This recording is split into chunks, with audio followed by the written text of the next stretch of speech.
темір 2+ катионына сапалық реакция жүргізетін боламыз. Ол үшін темірдің 2 валентті тұз ерітіндісін сынауыққа құямыз.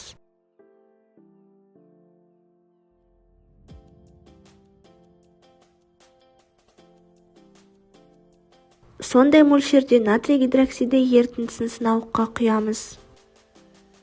Нәтижесінде қоңыр жасыл тұнба аламыз. Темір 3+ катионына сапалық реакция жүргіземіз. Ол үшін темірдің 3 валентті тұз ерітіндісін сынауыққа құямыз.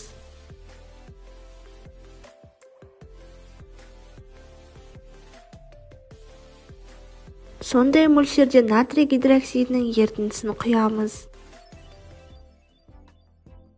Нәтижесінде қызыл қоңыр тұнба аламыз. Мыс катионына сапалық реакция жүргіземіз. Ол үшін мыс тұз ерітіндісін сынауыққа құямыз.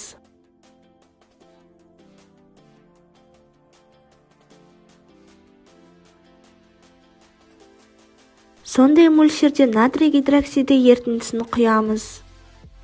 Нәтижесінде көк тұнба аламыз.